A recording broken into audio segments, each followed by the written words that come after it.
Hello everyone, कैसे हैं आप लोग। उम्मीद करता हूँ बढ़िया होंगे, मज़े में होंगे। मैं सिर्फ संदीप बिश्नोई आप सबका एक बार फिर से मैं स्वागत करता हूँ आपके अपने टीम सीए और वन एग्ज़ाम के इस नए चैनल पे, जिसका नाम है वन एग्ज़ाम एनटीए नेट। तो यूनिट 7 जो है हमारी यूजीसी नेट कॉमर्स के लिए हम लोग प्रिपरेशन कर रहे हैं, और उसके अंदर जो टाइप्स ऑफ बैंक्स हम लोग पढ़ रहे थे यूनिट 7 के अंदर, दूसरा ही टॉपिक जो है उसे हम लोग डिस्कस कर रहे थे। और हमने जो है देखा अलग अलग तरह की जो इंडिया के अंदर बैंक्स है, बैंकिंग सेक्टर के अंदर किस किस तरह की बैंक जो है वो वर्क करती है। बैंकिंग सेक्टर का रेगुलेशन कौन करता है? आरबीआई करता है, रिजर्व बैंक ऑफ इंडिया, वो इंडिया की सेंट्रल बैंक के रूप में काम करती है। फिर हमने ये भी देखा उसके अंदर कि दो तरह की बैंक होती है, एक नॉन शेड्यूल्ड बैंक, एक शेड्यूल्ड बैंक। शेड्यूल्ड बैंक जो है वो बैंकिंग के सारे फंक्शंस परफॉर्म करती है, प्लस उनके अलावा आरबीआई की तरफ से उन्हें कुछ प्रिविलेजेस भी दिए जाते हैं। तो इंडिया के अंदर ज़्यादातर जो बैंक है 99.99% जो है वो कौन सी है? शेड्यूल्ड बैंक है। उसकी हमने तीन कैटेगरीज देखी ब्रॉड। एक कॉमर्शियल बैंक्स, कॉमर्शियल बैंक्स मतलब जो प्रॉफिट मोटिव के लिए काम करती है, जो एक नॉर्मल कोई सर्विस प्रोवाइडर जिस तरीके से सेवा प्रदान करता है उसी तरीके से वो वर्क करते हैं। Second, cooperative banks. Cooperative banking का पूरा जो स्ट्रक्चर है 1904 के अंदर पहला कानून लाया गया, वहां से इसकी शुरुआत हुई। थर्ड जो है, जो अदर टाइप्स ऑफ बैंक है, जिसके अंदर डेवलपमेंट बैंक हो गई और जो मॉडर्न कुछ नई बैंकिंग के टाइप आए हैं, वो सारे उसके अंदर अदर टाइप्स में आते हैं। सबसे पहले हमने देखा कौन सा? Commercial bank. कॉमर्शियल बैंक के अंदर तीन बैंकें हमें देखने को मिली, पब्लिक सेक्टर, प्राइवेट सेक्टर और फॉरेन बैंक। पब्लिक सेक्टर की बैंक वो जिनको नेशनलाइज किया गया था, कंप्लीट ओनरशिप किसके पास आ गई थी? गवर्नमेंट के पास। लेटर ऑन उनके अंदर आईपीओ और पब्लिक इशू के जरिए जो है वो क्या किया गया? शेयर्स को पब्लिक को भी इशू किया गया। दूसरी जो टाइप ऑफ बैंक है वो प्राइवेट सेक्टर बैंक है। वो बैंक जिनका एक तो नेशनलाइजेशन नहीं हुआ और दूसरा 1993 के अंदर कुछ प्राइवेट बैंकों को भी लाइसेंस दिया गया, तो वो बैंक्स आज प्राइवेट बैंक के रूप में काम करती है। तीसरी, फॉरेन बैंक। फॉरेन बैंक का मतलब कोई फॉरेन कंपनी या फॉरेन रजिस्टर्ड बैंक, वो अपनी होली ओन सब्सिडरी या अपनी ब्रांचेज जो है वो इंडिया के अंदर चलाती है, तो उनको भी लाइसेंसिंग लेनी पड़ती है। वही सारी रिक्वायरमेंट जो एक इंडियन बैंक की है वही फॉरेन बैंक के ऊपर एप्लीकेबल होती है और वो यहाँ पे काम कर सकती है। ये हमने तीन मेन टाइप ऑफ बैंक पढ़े थे। अब उसके बाद हमने देखा कोऑपरेटिव बैंक। कोऑपरेटिव के अंदर शॉर्ट टर्म के लिए अलग होती है, लॉन्ग टर्म के लिए अलग होती है। शॉर्ट टर्म में हमने 3 टियर स्ट्रक्चर देखा, एक प्राइमरी लेवल पे सोसाइटी, फिर डिस्ट्रिक्ट लेवल पे सेंट्रल बैंक, फिर स्टेट लेवल के ऊपर। लॉन्ग टर्म के अंदर भी हमने दो देखा, प्राइमरी यानी डिस्ट्रिक्ट लेवल पे, फिर स्टेट लेवल के ऊपर। और तीसरी देखी हमने अर्बन कोऑपरेटिव बैंक्स, वो विद इन स्टेट हो सकती है या मल्टी स्टेट कोऑपरेटिव बैंक भी हो सकती है। यहाँ तक जो हमारा डिस्कशन था वो लास्ट क्लास में हुआ था। आज इससे आगे की जो टाइप्स ऑफ बैंक है वो हम लोग डिस्कस करेंगे।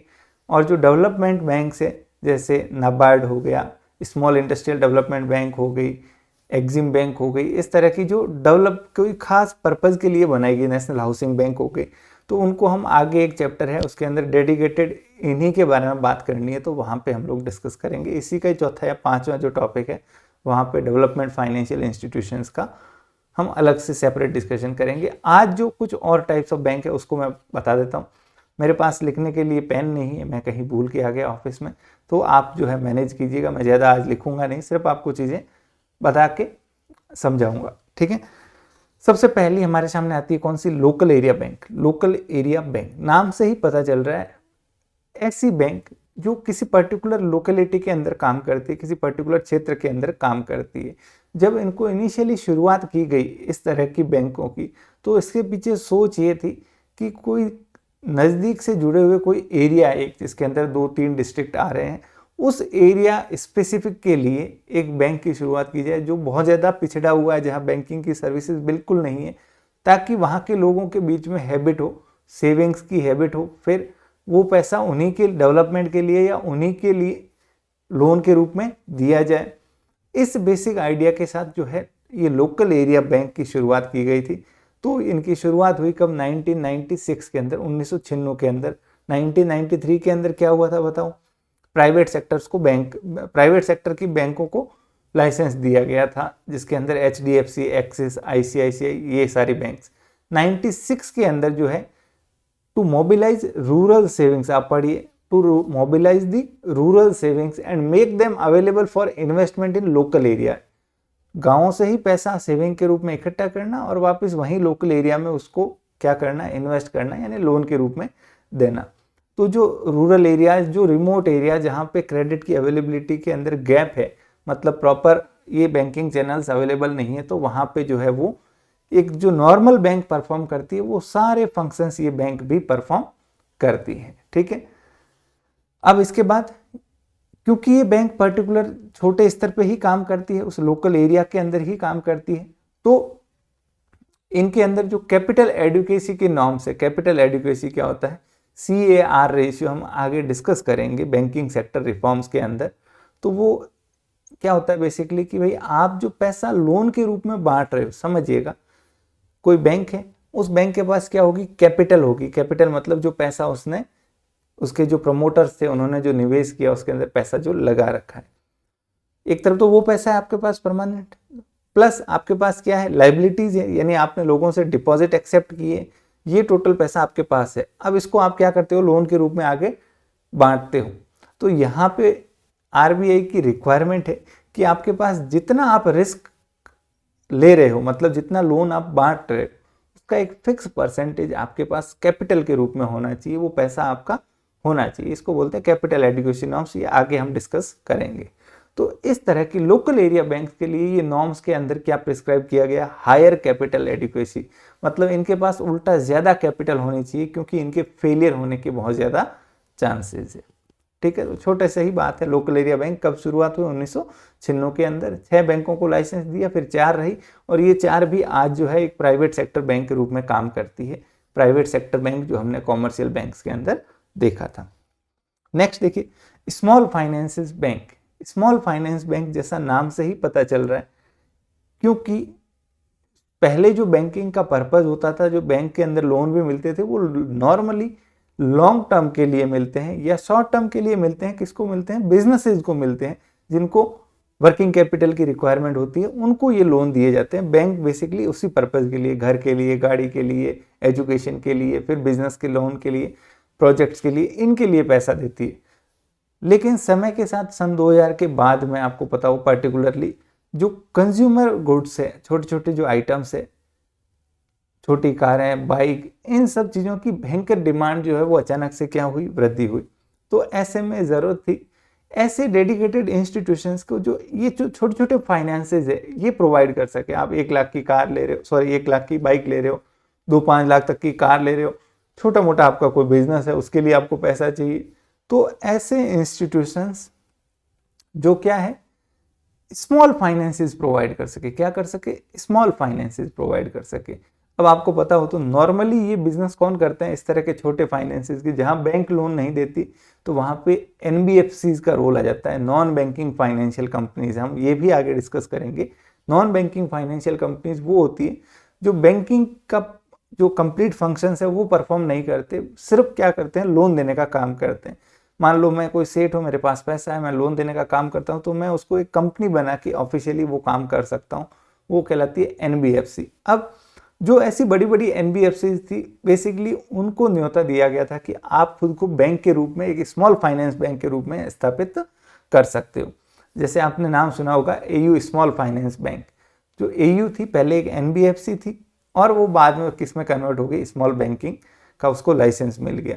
अब देखिए, जैसा कि लिखा हुआ भी यही है, ये सिर्फ किसको लोन देने के लिए, पर्पज़ क्या था, माइक्रो इंडस्ट्रीज, स्मॉल फार्मर्स, और जो अनऑर्गेनाइज सेक्टर है। मतलब ऑर्गेनाइज सेक्टर का मतलब, मान लो मैं कोई बड़ी कंपनी के अंदर कर्मचारी हूँ या फिर कहीं गवर्नमेंट के अंदर जॉब में लगा हूँ, तो मुझे लोन कोई भी दे देगा, कोई भी बैंक दे देगी। लेकिन मैं अगर अनऑर्गेनाइज सेक्टर का एम्प्लॉय हूँ, छोटा मोटा कोई व्यापार करता हूँ, मेरे पास ज़्यादा GST भी नहीं है, ना मेरी बैलेंस शीट है, ना मेरा PNL है, ना मेरा ऑडिटर है, तो मेरे पास ज़्यादा कोई डॉक्यूमेंट्स नहीं है, तो ये कौन सा सेक्टर हुआ, अनऑर्गेनाइज सेक्टर हुआ। तो यहाँ पे जो फाइनेंसिंग की नीड है, जो क्रेडिट की नीड है, उसको फुलफिल करने के लिए इसको शुरुआत की गई थी। थोड़ा थोड़ा दिमाग के अंदर आपको मैं इतना बता रहा हूँ इसीलिए, ताकि दिमाग के अंदर थोड़ा थोड़ा डिस्ट्रिक्शन रहे। ठीक है, ये बेसिकली जो बैंकिंग सर्विस होती है, बेसिक बैंकिंग सर्विसेज, कैसे लोन लेना, सॉरी लोन देना, डिपॉजिट एक्सेप्ट करना, अकाउंट ओपनिंग, ठीक है, डेबिट कार्ड देना, तो ये बेसिक सारे फंक्शंस जो है ये स्मॉल फाइनेंस बैंक भी परफॉर्म करती है। ठीक है, इनके लिए कंपलसरी होता है कि आप कम से कम अपनी 25% ब्रांचेज जो है अनबैंक्ड रिमोट एरियाज के अंदर खोलें जहाँ पे बैंकिंग की फैसिलिटी ज़्यादा नहीं है, 25% ब्रांचेज आपकी वहाँ होनी चाहिए। ये एक नाम है उषा थरोट करके है, जो कमेटी जिनकी अध्यक्षता की थी, जिन्होंने इस तरह की बैंकों के लिए जब पहली बार आवेदन आए थे उनको इवेल्युएट किया था। ठीक है, तो ये कुछ लिस्ट दे रखी है, आप इनको एक बार देख लेना। उज्जीवन, एयू फाइनेंस, ये कैपिटल स्मॉल, ये कुछ नाम आपने देखे होंगे जरूर। नेक्स्ट है payment bank. Payment bank Paytm से आप जानते होंगे, पेटीएम एक पेमेंट बैंक है। ये खास करके जब डीमोनेटाइजेशन हुआ उस समय के साथ ये देखा गया कि लोग जो है वो डिजिटली ट्रांजैक्शंस बहुत ज़्यादा कर रहे हैं। क्या कर रहे हैं? डिजिटली ट्रांजैक्शंस बहुत ज़्यादा कर रहे हैं। आप समझिएगा इसका लॉजिक। मान लो मैं पेटीएम बहुत ज़्यादा यूज करता हूँ, ठीक है, तो पहले आपको पता हो तो शुरुआत में पेटीएम में अगर मुझे पैसे किसी को भेजने होते थे तो मैं पैसे क्या करूँगा, अपने बैंक अकाउंट से पेटीएम के वॉलेट में डालूंगा। किस में डालूंगा? वॉलेट में ऐड करूँगा। फिर उस वॉलेट से मुझे जहाँ भी पेमेंट करना है, भुगतान करना है, मैं क्या करूँगा, वो भुगतान करूँगा। किसी दुकान के ऊपर कुछ भी खरीदारी करूँगा तब। अब मेरे मन में एक हमेशा डाउट रहता है, आप सबके भी रहता है क्या, कि भाई हम उस पेमेंट के, उस पेटीएम के वॉलेट के अंदर हम लोग ज़्यादा पैसा नहीं डालना चाहते। क्यों? हमें रिस्क है, कल को बैंक तो है नहीं, पेटीएम तो एक प्राइवेट कंपनी है, पैसा लेके भग गई या कुछ भी गड़बड़ हो गया, पैसा जा सकता है अपना। तो आप, ऐसा कोई नहीं होगा जिसने कोई अपनी सारी सेविंग 5 लाख 10 लाख जो है उस पेटीएम वॉलेट के अंदर डाल के रखी हो। छोटे मोटे खर्चे 1000 10,000 5,000 जो ज़रूरत की होती है वो पैसे हम वहाँ डालते थे, पेमेंट करते थे। जब ये शुरुआती दौर पे ये गेटवेज आए थे, ये पेटीएम जैसी फिनटेक कंपनियां जब आई थी, तो आरबीआई को लगा कि क्यों ना इस तरह की सुविधा हो कि मान लो आपको पेमेंट्स करने पड़ रहे हैं, मान लो मुझे हर महीने 10-20 हज़ार के पेमेंट करने पड़ते हैं, तो मुझे 10-20 हज़ार वॉलेट में ऐड करने हैं और वो मैं महीने भर में खर्च करूँगा। तो क्यों ना इनको लाइसेंस दे दिया जाए कि आप बैंक की तरह काम कर सकते हो, लेकिन सिर्फ क्या, आप लोगों से डिपॉजिट एक्सेप्ट करोगे। डिपॉजिट एक्सेप्ट करने का मतलब, मान लो मैं 1 लाख रुपए जमा करवा रहा हूँ, तो वो एज गुड एज बैंक में जमा करवाओ या आपके पास जमा करो, आपको भी बैंकिंग का लाइसेंस दे दिया जाएगा पेटीएम को। सिर्फ किस काम के लिए? पेमेंट करने के लिए। आप डिपॉजिट एक्सेप्ट करोगे और फिर उस डिपॉजिट, मान लो मैंने 1 लाख जमा करवाए और उस 1 लाख में से आप क्या करोगे, भुगतान करोगे अलग अलग लोगों को। या कोई शॉपकीपर है, वो पेटीएम के अंदर, पेमेंट बैंक के अंदर खाता खुलवा दे, फिर उसके जो भी भुगतान आ रहे हैं कस्टमर से वो सारे उस पेमेंट बैंक के अंदर डिपॉजिट होते जा रहे हैं। ठीक है, अब ये जो पेमेंट बैंक है, क्योंकि ये पेमेंट का काम करती है तो इनको एटीएम इश्यू करने की आज़ादी है, मोबाइल बैंकिंग, ऑनलाइन बैंकिंग, पैसा ट्रांसफर करने के लिए, भेजने के लिए सुविधा तो देनी पड़ेगी। क्या नहीं कर सकती बैंक का सबसे मेन काम, ये लोन देने का काम नहीं कर सकती। ये सिर्फ कौन सी बैंक है? पेमेंट बैंक है। ये लोन नहीं दे सकती, ये क्रेडिट कार्ड इश्यू नहीं कर सकती। तो जो बैंकिंग का सबसे मेन फीचर है वो फीचर पेमेंट बैंक के अंदर मिसिंग है। आप समझ गए क्यों बनाया गया, कि भाई मुझे वॉलेट के ऊपर भरोसा नहीं है, लेकिन उसी वॉलेट कंपनी को अगर मैं लाइसेंस दे दे आरबीआई, मतलब आरबीआई के सारे नियमों की वो पालना करेगी, आरबीआई इंश्योर करेगी कि भाई ये कोई गड़बड़ ना करे। अब मैं वहां पे पैसा बैंक में जमा करवा रहा हूँ, वैसा ही उस खाते के अंदर जमा करवा दूँ। अगर आप में से किसी ने पेमेंट बैंक देखा हो, पेटीएम का या किसी दूसरे का, तो वहां पे आपकी बकायदा अकाउंट ओपनिंग होती है, अकाउंट नंबर होते हैं, फिर आप चाहें तो उसका डिजिटल डेबिट कार्ड या फिजिकली डेबिट कार्ड भी ले सकते हैं उस पेमेंट बैंक का। इंडियन पोस्ट का पेमेंट बैंक सबसे पॉपुलर है, आपने एटीएम भी देखे होंगे अपनी लोकेलिटी के अंदर। इंडियन पोस्ट जो है उसको भी पेमेंट बैंक का लाइसेंस दिया गया, क्योंकि उसके ब्रांचेस बहुत ज़्यादा जगह है इंडिया के हर रिमोट एरिया में, तो पेमेंट के पर्पज़ के लिए, पैसा जमा करवाने के लिए तो वो एक अच्छा ऑप्शन है। ये कौन सा काम नहीं करती? लोन देने का काम नहीं करती। 100 करोड़ मिनिमम कैपिटल रिक्वायर्ड होती है इस तरह के बिजनेस के लिए, चाहे स्मॉल फाइनेंस बैंक या ये पेमेंट बैंक है। इनके कुछ एग्जाम्पल आप देख सकते हो। ये पहले वोडाफोन, एम पैसा और ऐसी 1-2 और कंपनियां थी, वो बंद हो गई। आजकल तो एयरटेल, इंडियन पोस्ट, पेटीएम, जियो, ये कुछ पॉपुलर कंपनीज हैं। ठीक है, तो आई होप ये तीनों जो टाइप ऑफ बैंक मैंने बताए, लोकल एरिया, पेमेंट बैंक और स्मॉल फाइनेंस बैंक, तीनों के पर्पज आपको क्लियरली पता होने चाहिए। और दूसरी बात, इनके जो मुख्य पॉइंट है वो आपको पता होने चाहिए। इसके अलावा ये कुछ बैंकिंग के टर्म्स है अलग अलग, तो इनको आपको ध्यान होना चाहिए। जैसे यूनिट बैंकिंग, ठीक है, कोई छोटी बैंक है वो लिमिटेड एरियाज के अंदर काम कर रही है, तो इंडिया के अंदर ऐसी यूनिट बैंकिंग का कॉन्सेप्ट नहीं है, यूके वगैरह में होता होगा। ब्रांच बैंकिंग, ब्रांच बैंकिंग हम जो देखते हैं इंडिया में वो ब्रांच बैंकिंग है। एक बैंक जो है वो अपनी डिफरेंट एरियाज में ब्रांचेज ओपन करती है और उनके थ्रू ऑपरेट करती है। नेक्स्ट है कॉरेस्पॉन्डेंट बैंकिंग, ठीक है। ये क्या है? Intermediate through which all unit bank are linked with the bigger bank in the financial centre. ये भी इंडिया में सिस्टम नहीं चलता है। यूके में होता है कि हर लोकल एरिया वाइज छोटे छोटे बैंक है, वो ब्रांच नहीं है, वो अपने आप में बैंक है, वो सब कनेक्टेड होती है एक सेंट्रल बड़ी बैंक से, ठीक है, जो बड़े फाइनेंशियल सेंटर पे होती है। मान लो यूँ समझ लीजिए हर राज्य के अंदर बैंक से, वो एक दिल्ली की बैंक से कनेक्टेड है, ठीक है। ग्रुप बैंकिंग, दो या दो से अधिक बैंकें एक ही ग्रुप के अंदर आ रही है, एक ही होल्डिंग कंपनी के अंदर आ रही है। प्योर बैंकिंग का मतलब सिर्फ छोटे जो शॉर्ट टर्म लोन जो है वो इंडस्ट्रीज को देने के लिए, उस प्योर बैंकिंग का काम प्योर कौन सा होता है? लोन देना ही होता है, वहीं से पैसा कमाती है बैंक। फिर मिक्स्ड बैंकिंग, कॉमर्शियल बैंकिंग और इन्वेस्टमेंट बैंकिंग दोनों का मिक्सचर। देखिए बैंकिंग के 2-3 टाइप होते हैं। इन्वेस्टमेंट बैंकिंग एक अलग तरह की बैंकिंग है। इन्वेस्टमेंट बैंकिंग का मतलब जहां आप कस्टमर्स के पोर्टफोलियो भी मैनेज कर रहे हो, कस्टमर का पैसा होल्ड कर रहे हो, उसको फर्दर इन्वेस्ट भी कर रहे हो, उसको अच्छे अच्छे आइडियाज दे रहे हो, मतलब उसके मनी को ओवरऑल आप मैनेज करने की सर्विस दे रहे हो, सिर्फ पैसा जमा नहीं है। और जो कॉमर्शियल बैंकिंग होती है, जो हम लोग यूज करते हैं, आप लोग यूज करते हैं, सैलरी अकाउंट ओपन किया तो सिर्फ बैंक अपने को क्या सर्विस दे रही है? वो पैसा अपना जमा रख रही है, बदले में एटीएम, चेकबुक, जो बेसिक बैंकिंग की फैसिलिटीज होती है। क्या बैंक उस पैसे को मैनेज करती है कि हम आगे इन्वेस्ट करते हैं? मेरे कहने पे ऐसा नहीं होता। तो मिक्स्ड बैंकिंग का मतलब ये दोनों फीचर्स को कंबाइन करना। रिलेशनशिप बैंकिंग नाम से ही पता चल रहा है, ठीक है। और यूनिवर्सल बैंकिंग सबसे इंपॉर्टेंट चीज आपको पता होनी चाहिए। ऐसा बैंकिंग स्ट्रक्चर जिसके अंदर सारे फाइनेंशियल सेक्टर की सर्विसेज इन्वॉल्व हो। जैसे पहले ICICI limited, ICICI bank limited, दो अलग अलग कंपनियां थी। आईसीआईसीआई बैंक जो है वो बैंकिंग के काम करती थी, आईसीआईसीआई जो लिमिटेड है वो इंश्योरेंस और जो दूसरी अलाइड सर्विसेज है वो सारी प्रोवाइड करती थी, सिक्योरिटीज की खरीद बेच और इस तरह की।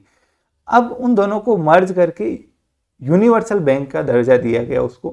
कहने का मतलब वो बैंक अब फाइनेंशियल सेक्टर की सारी service, banking services, insurance services, फिर सिक्योरिटी, जो पैसों की सिक्योरिटी, ट्रांसपोर्टेशन, रिलेशनशिप बैंकिंग, ये सारी जो है वो एडवाइजरी सर्विसेज हो गई। ये कंप्लीट जो पैकेज फाइनेंशियल सर्विसेज का वो प्रोवाइड करती है, तो उसको बोलते हैं यूनिवर्सल बैंकिंग। क्या बोलते हैं? यूनिवर्सल बैंकिंग, ठीक है। आईसीआईसीआई बैंक इसका एक अच्छा एग्जाम्पल है। जो नरसिम्हा कमेटी थी जिसने बैंकिंग रिफॉर्म्स के अंदर हम देखेंगे, उसने रिकमेंड किया था कि इंडिया के अंदर ऐसी 2-3-4 जो है वो यूनिवर्सल बैंकिंग से होनी चाहिए, बैंक्स होनी चाहिए जो इतनी बड़ी हो, इस तरह की सारी वाइड एरियाज ऑफ सर्विसेज जो है वो प्रोवाइड करें। चलिए, तो ये था types of bank. I hope आपको समझ आया होगा। एक बार मैं आप सबसे रिक्वेस्ट करूंगा, दरख्वास्त करूंगा कि आप इस पूरे चैप्टर को एक बार खुद से तुरंत प्रभाव से पढ़ लें, ताकि कोई कंफ्यूजन पीछे नहीं बचे, ठीक है। थैंक यू वेरी मच, धन्यवाद। मिलते हैं नेक्स्ट क्लास के अंदर अगले टॉपिक के साथ। अगला टॉपिक है हमारा RBI, reserve bank of India, ठीक है। क्लासेज जो है कभी अगर मिस हो जाती है तो देखिए आप, ये थोड़ा सा सहयोग आपका भी हमें चाहिएगा। सीमित समय होता है सबके पास, ठीक है, उसमें कई सारी दूसरे भी चीज़ें रहती है। तो जब भी ऐसा कोई टाइम का कांस्टेंट होता है तो ये यूट्यूब पे चलती है क्लासेज, इनको कॉम्प्रोमाइज़ करना पड़ता है। जो बैचेज के अंदर होती है उनको कंटिन्यू रखना पड़ता है, तो मैनेज करना पड़ता है। लेकिन हमारा जो कोर्स है वो जो निश्चित समय है उसके पहले जो मैं आपको बताया ख़त्म हो जाएगा, ठीक है। थैंक यू वेरी मच, धन्यवाद।